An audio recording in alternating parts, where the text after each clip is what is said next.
Friends, welcome everybody.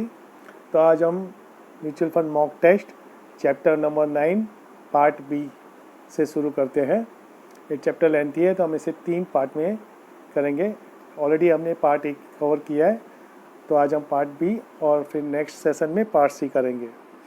तो शुरू करने से पहले आप सबको रिक्वेस्ट है कि अगर आपने चैनल सब्सक्राइब नहीं किया है तो प्लीज़ इसे सब्सक्राइब कर लीजिए, ताकि आपको ऐसे ही अच्छे वीडियो मिलते रहे, म्यूचुअल फंड रिलेटेड और अदर फाइनेंशियल प्रोडक्ट से रिलेटेड आपको वीडियो मिलते रहे। तो चलो शुरू करते हैं। First question, the mutual fund AMC can offer IAF instant access facilities only in the dash scheme of the mutual fund.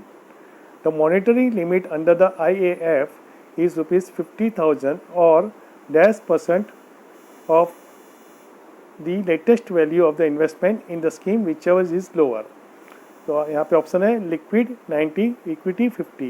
The correct answer is liquid 90।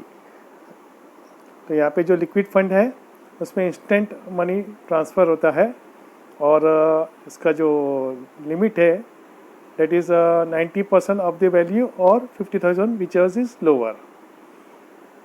बाकी सब म्यूचुअल फंड में अगर आप रिडम करते हो इक्विटी में तो करीबन 4-1 दिन लग जाते हैं पे आउट के लिए, लेकिन लिक्विड फंड में ये म्यूचुअल फंड ने ये फैसिलिटीज़ प्रोवाइड की है, instant access facilities. Next, when the minor account is frozen due to the minor attend the age of majority, the pay out of the income distribution cum capital withdrawal shall continue to be credited to the unit holders registered bank account. True और false? तो the correct answer is true. Even अगर minor account जब 18 साल का होता है तो उसका अकाउंट फ्रीज हो जाता है, लेकिन सारे पे आउट उसके बैंक में एज इट इज़ क्रेडिट होते रहेंगे। Next question, once the NRI become the residential Indian RI, then the option are he cannot operate his NRO, NRE, FCA, NRB account. Second option is a resident foreign currency RFC account may be opened by returning Indian to transfer balance from the NRE, FC, NRB account. Third option है all of the above. The correct answer is all of the above. Next question.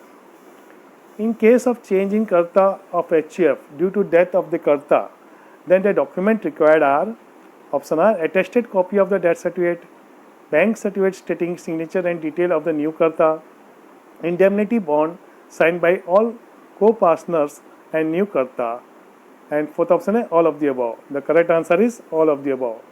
जब कर्ता की death हो जाती है तो new कर्ता के सब डॉक्यूमेंट्स लगते हैं और death certificate of the old कर्ता लगेंगे, इंडेमनिटी बॉन्ड लगेगा। Next question, Which of the following are true? Option है NAV calculation and disclosure on daily basis. Mutual fund scheme other than ELS remain open for subscription for the maximum of 15 days. Third option है to allot unit or refund money within 5 working days of the closure of NFO. Next option है dispatch of the dividend warrant to the investor within 30 days of the declaration of the dividend. Next option है dispatch of the redemption repurchase cheque to the investor with in 10 working days from the date of receipt of the transaction request. Next option है all of the above. तो ये सारे जवाब सही है। तो ये एग्ज़ाम में कैसे भी ट्विस्ट करके पूछे जा सकते हैं, तो हमने इसमें एक समराइज वे में यहाँ पे आपको दिया हुआ है ताकि आप इसे समझ सकते हो। मेन कंसेप्ट समझना ज़रूरी है। एक बार आपको कंसेप्ट समझ में आ गया then you can answer any question. Next question, scheme wise annual report or average summary to all unit holders will be sent. Option है 4 months from the date of closure of the relevant account year. Next option, no such restriction. The correct answer is 4 months from the date of closure of the relevant account year. Next option, statement of portfolio to be sent to all unit holder before option है the expiry of 10 days from the closure of half year. Next option है the expiry of 15 days from the close of each half year. The correct answer is the expiry of 10 days from the close of each half year. Next question.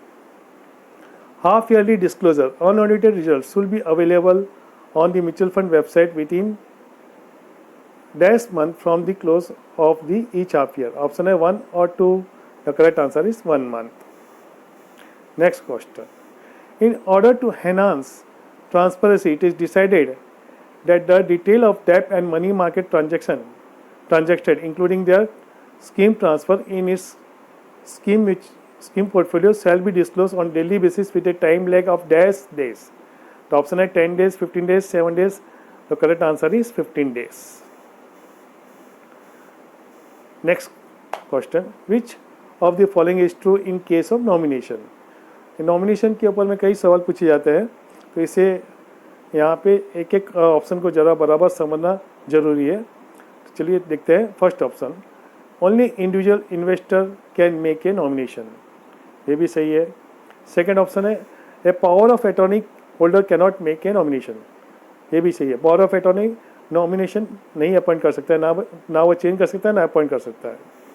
Third option है ए nominee can be individual including minor and NRIs, central and state government and local authority. Yes, ये भी सही है. Nomination can not be made in favour of trust, society, body, corporate, partnership, कर्ता of HUF और ए power of attorney holder, ये भी सही है. And nomination can be made in favour of charitable और रिलीजियस ट्रस्ट. यहाँ पे समझना जरूरी है कि पहले ऑप्शन में दिया था कि nomination can not be made in favour of trust, लेकिन अगर वो ट्रस्ट चैरिटेबल या रिलीजियस ट्रस्ट है तो उसको आप नॉमिनी अपॉइंट कर सकते हो. So the correct answer is all of the above. Next question. For the unit held in dematerialise mode, the nominee made for the demat account will apply. Such nominee will be govern by the bylaws of the AMC और depository. The correct answer is depository. अगर आपने जो demat में जो nominee appoint किया है, that will be the applicable. Next question.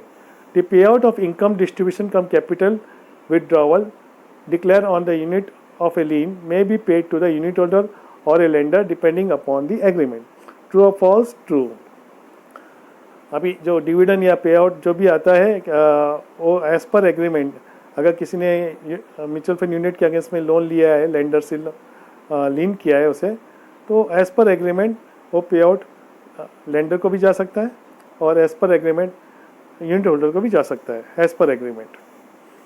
Next question. Once the KYC including IPV in personal verification, IPV यानी is performed for opening a demat account, no separate KYC is required to be done by mutual fund AMC or other intermediary.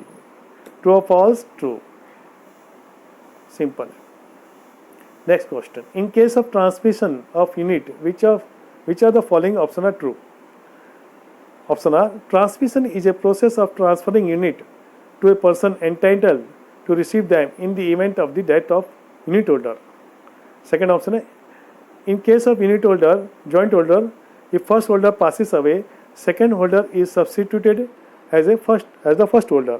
Next option है, if there is no nomination in the folio, the unit are transmitted to the legal successor. So all of the option are right.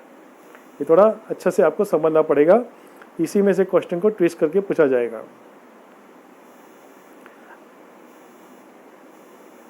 Next question. Main ये जो third option है इसमें ज़्यादा करके पूछा जाता है कि अगर नॉमिनेशन नहीं है तो लीगल सक्सेसर को यूनिट ट्रांसफ़र होते हैं. तो ये क्वेश्चन को कैसे भी ट्विस्ट करके पूछा जा सकता है. Next question. SEBI has directed the AMC to adopt a standard transmission request form and same is available on the website of option A, AMC, RTA and AMFI, CDSL, NSDL. The correct answer is AMC, RTA and AMFI. इनकी website पे आपको मिल जाएगा standard transmission request form. In case of equity oriented fund and डेब्ट fund except liquid fund in respect of transaction of any amount, the cutoff time for the purchase and switching will be dash and applicable NAV will be dash. तो यहाँ पे option है 3 PM NAV of the business day on which the funds are available for utilisation without availing any credit facilities before cut off time. Second option है 2 PM NAV of the day irrespective of clear credit same day. तो यहाँ पे correct option है 3 PM का cut off time है और NAV of the business day जब clear fund credit होगा तभी उसी दिन का मिलेगा। पहले जो रूल था 2 लाख के नीचे में लोग क्रेडिट प्रोवाइड करते थे। Now the rules has been change, now only credit clear against the clear credit. Next question है, in case of liquid fund purchase and switch in transaction cut off time is dash and if the funds are available for the utilization before the cut-off time, then the available NAV, the option are 1.30 PM divided by the closing NAV of the day immediately preceding the day of the receipt of applicable is receipt of application is applicable. Second option is 2 PM same day NAV. The correct answer is 1.30 PM or closing any of day immediately preceding the day of the receipt of the application applicable. जिस दिन application receive हुआ है उसके एक दिन पहले का NAV आपको मिल जाएगा। Next question, in case of liquid fund purchase and switching the application receive after cut off time on the day and the funds are available for utilisation on the same day, then NAV will be, correct answer is option available at the closing NAV of the day immediately preceding the next business day is applicable next day NAV. The correct answer है closing NAV of the day immediately preceding the next business day is applicable. यहाँ पे next day क्यों नहीं है? क्योंकि जो liquid fund रहते हैं ना वो उसका NAV डेली कैलकुलेट होता है, all calendar days, not on working day, not only on working day, all calendar days, Saturday Sunday को भी काउंट होता है। तो मान लीजिए कभी कोई हॉलीडे है, आज मंडे को वर्किंग डे है, अभी ट्यूसडे को फॉर एग्जांपल हॉलीडे है और वेडनेसडे को वर्किंग डे, देन वेडनेसडे से पहले का दिन क्या हुआ तो ट्यूसडे पैसा, तो ट्यूसडे को उसका NAV एप्लीकेबल हो जाएगा। तो means closing NAV of the day immediately preceding the next business day is applicable. तो जो नेक्स्ट बिजनेस डे उसके पहले के दिन का NAV एप्लीकेबल होगा।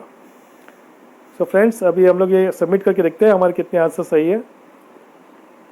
और मेरी आपसे रिक्वेस्ट है कि अगर आपने ये चैनल सब्सक्राइब नहीं किया है तो इसे आप सब्सक्राइब कर लीजिए।